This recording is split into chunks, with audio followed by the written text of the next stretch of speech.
Okay, I can't remember if I mentioned this or not, but I wasn't really happy with the finish.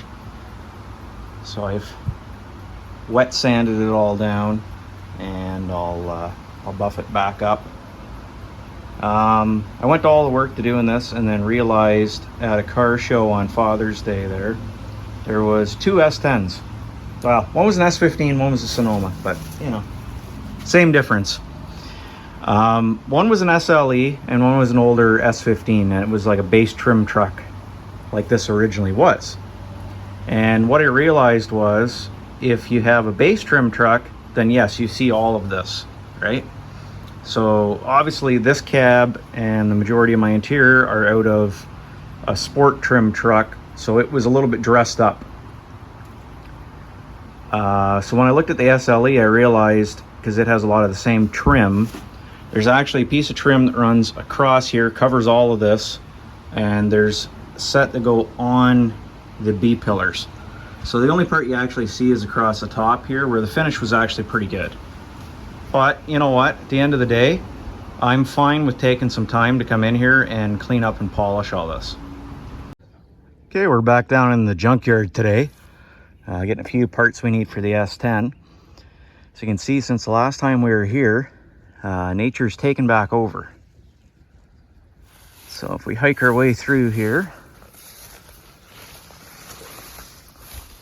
you'll see there's an S10 Blazer. And it was kind enough to give me its gas pedal. So we got that going for us. So I went to polish it out, and I guess my polishing pads are older than I thought and are at the end of their life. So I've had to order some new ones, and I guess that's a project for another day.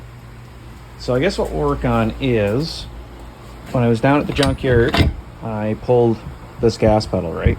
I don't need any of the top half of it right now, but what I do need is this pad part, because I've already taken apart the one that was in the truck, and I've sandblasted and painted it, but I need to assemble it. So that's what we're gonna do. Okay, so basically, out of that brake pedal we got from the junkyard, the only part of it I actually needed was the plastic pedal pad, because mine disintegrated when I took it apart. So we've got that. So obviously I've taken and I've sandblasted and painted the actual rod itself. I've done the pin as well. Just cleaned up the spring that was on this one.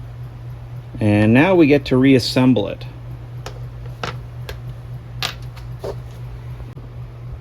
Okay, I'm going to try and assemble this so you can see how it goes. All right, so it faces like this. Our pin comes through, and then we put our spring in, right?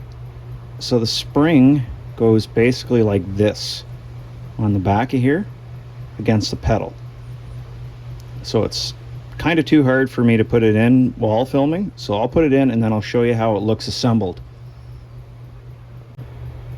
Okay, you'll notice that it works the way it's supposed to, and that's what it looks like assembled. Our spring comes through, wraps around, holds on to the shaft, comes around under, and then it's got a little spot it rests on here.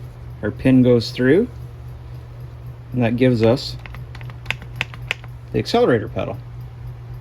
Okay, so I finished the pedal off by doing one of my favorite little tricks, and I like to call it redneck plastic welding. That's because that's basically what it is. Take a soldering iron and you just heat up and melt your little tabs down. And now with that, we now have a accelerator pedal assembly ready to go into our truck.